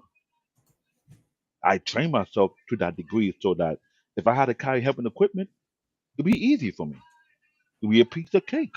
While everybody's struggling, I'm gonna look at you like, okay, let me take that off you. You're not cut out for this. You better no different from me. You could do the same exact thing. If he sees something, he lift up something might feel light to him. To my uncle, say, "Oh, this is heavy." You look at him like, "You sure this heavy?" But it feel light. That's because you're conditioning yourself. It may not kind of. I told you Once before. you do the same thing over and over and over, you don't realize it anymore. You know what I'm saying? I told you in my high school, you to have a way to see how many bag of rice we can carry. 50 kg rice, bag of rice. When you're in high school, you're competing among your peers. I'm carrying two, different one carrying two. I went up and down the hill, unloading the truck. No more 50 kg rice feel like on your shoulder. Try to carry two bag I of don't know that what much 50K is, bro. kilogram. I know. I don't know kilogram versus in America weight I know, difference. and they 2.2 are doing. pounds per kilogram. Okay. So I'm carrying 100 on my shoulder as a high school student, running up and down the hill. That build endurance. So when you say African strong, we are addicted to doing things to our body that make our body strong over time. I think that's normal human nature. I don't think that a culture thing. Yeah, it's more cultural because for one, Know the saying, hard time makes strong people, easy time make weak people? Bingo. There's more hard time over there, easy time on this side of the road. Hmm. So All right, guys, when let's you start getting into our final thoughts, so we can. I'll make it quick. Final thought, I enjoyed this conversation. Shout out to Tiffany. You made it easier for me to give a better understanding, and I'm glad she gave her expert opinion about certain topic. I think this is the type of topic it's good to have. They have a touch on the post to understand the mindset of why people dress certain way or what their idea choice of clothes, because the gym clothes have changed over the decades. It has. Now it's more based on aerodynamic, based on fitness, based on comfortability, based on longevity, whereby you can enjoy the workout without feeling like you are suffocating your own clothes. I think that's the thing. Other than that, it was a great conversation. I enjoyed. That's it. Yeah, just to admit, I 99% of the time I train at home. Only time I go to the gym is if one of my daughters, like I said, Tiffany, she may ask me to go to the gym with her, so I'll entertain it then. But I've just gotten so used to training at home that I don't see a lot of a lot of the trends unless I go back and see what's going on. Again, I don't see too many people who are dressing provocatively at the gym, and then the ones that are, we just kind of laugh. I was like, oh, well, she's just trying to get attention, and we still be about our business. So I think part of this is obviously, you need to have certain dress codes, respect the environment around you. But at the same time, if you're about your business, you need to be focused on what you're doing in the gym or at work or anywhere else. So there's only so much of this you can police. Those who, and I think I get just as frustrated at people who go to the gym and don't work hard. I mean, if you're on the treadmill for like an hour plus or whatever, you're barely moving, you're not breaking a sweat. Or if you're on the rack and you're doing bicep curls and your form is crappy and whatnot, I think that probably annoys me a heck of a lot more than, or you're doing, the trainers having you do crazy exercises, doing squats on an exercise ball or medicine ball or something. I think those things annoy me more than what someone is wearing. And so, so I try to keep everything in perspective here. But obviously, they make clothing for consumers, women being the biggest consumers, and yes, they want to wear things where they look good, feel good, with the hope that what they wear is going to have a positive outcome when they're in the gym. When you're looking good and feeling good about yourself, the idea is that you'll have a better workout. But certainly the workout comes first before anything else. And so whether you want to wear long clothes or whatever, because of religious reasons or whatever, just train hard, train smart, and the rest people are going to say what they're going to say. Because even the woman that was getting, they were complaining about with the long dress on, she's probably still getting hit on guys too. Guys going to be guys. So there's only so much you can do about that. But again, good combo tonight, and yeah, look forward to the next one.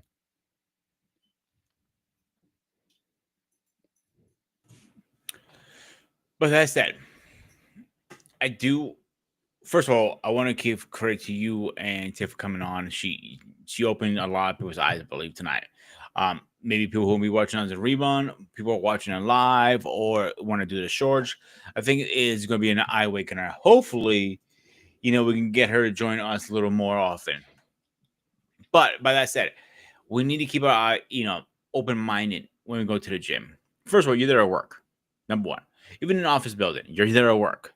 It doesn't matter what your partner next to you in the cubicle or the girl next to you working out is wearing. Focus on yourself first. Don't focus on that situation. Then you can focus on, oh, I'm also here to meet people. There's nothing wrong with that. Like I said, I met a bunch of people at the gym. Doesn't make me a creep. It makes me a social person, I believe. Paul, how many people have you met over the years at the gym? Give or take. Give me a rough number. Rough number. 1,000 at least? No, probably 30, 40. Like I said, I've been working out at home the last 20 something years. So, I mean, Yeah, it's can't about that. Yeah. Yeah. I know when I was talking to a bunch of CrossFit people, one thing all of them told me, most of them joined CrossFit to meet people. because they move to a new town or something. There's nothing wrong with that. I know most women like going to the classes so they can meet women in their own cliques. Again, there's nothing wrong with that. I don't think you have an open mind, and I think anything is possible. And it's where a woman walks in with a really tight shirt, looks like a thong, so be it.